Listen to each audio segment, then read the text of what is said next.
Hi friends, welcome to Sreelakshmi's Vantillu. ఈ రోజు మన రెసిపీ వచ్చేసి చల్ల పునుగులండి. అలాగే పునుగులకి మంచి కాంబినేషన్ అయిన కొబ్బరి చట్నీని కూడా ఈ వీడియోలో చూపించబోతున్నాను. బయట వాతావరణం వర్షం పడుతూ చాలా చల్లగా ఉంది కదా. ఇలా వర్షం పడుతున్నప్పుడు ఏదైనా వేడివేడిగా తినాలనిపిస్తుంది. అలాంటప్పుడు ఇలా వేడివేడిగా పునుగులు వేసుకుని తిన్నారంటే చాలా బాగుంటాయి.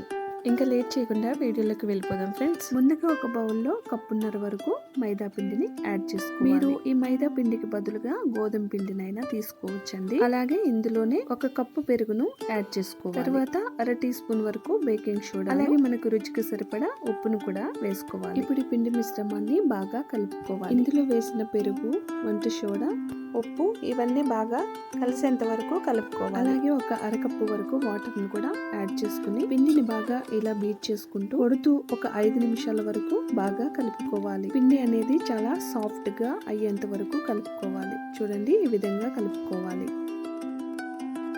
కన్సిస్టెన్సీ అనేది ఈ విధంగా రావాలి. ఇలా కలిపిన పిండిని 1 అవర్ వరకు పక్కన పెట్టుకోవాలి. ఇప్పుడు చట్నీ ఎలా తయారు చేసుకోవాలో చూద్దాం. స్టవ్ ఆన్ చేసి పాన్ పెట్టుకుని అందులో 2 టేబుల్ స్పూన్ల వరకు ఆయిల్ వేసుకోవాలి. ఆయిల్ బాగా వేడైన తర్వాత అర టేబుల్ స్పూన్ మినపప్పు, అలాగే అర టేబుల్ స్పూన్ శనగపప్పును వేసుకుని కొద్దిగా వేయించుకోవాలి. వీటిని ఈ విధంగా వేయించుకున్న తర్వాత అర టేబుల్ స్పూన్ జీలకర్ర, 5-6 ఎండుమిర్చిని కూడా వేసుకోవాలి. ఎండుమిర్చి కూడా బాగా ఫ్రై అయ్యేంత వరకు వేయించుకోవాలండి.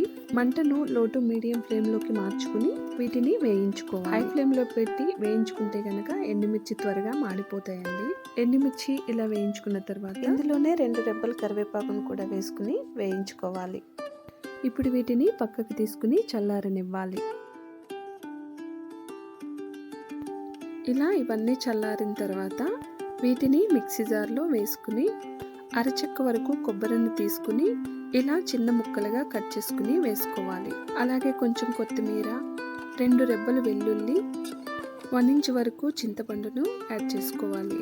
అలాగే మనకి రుచికి సరిపడా సాల్ట్ని కూడా వేసుకోవాలి. తర్వాత ఇందులో కొద్దిగా వాటర్ని యాడ్ చేసుకుని వీటన్నిటిని ఇప్పుడు మెత్తగా గ్రైండ్ చేసుకోవాలి.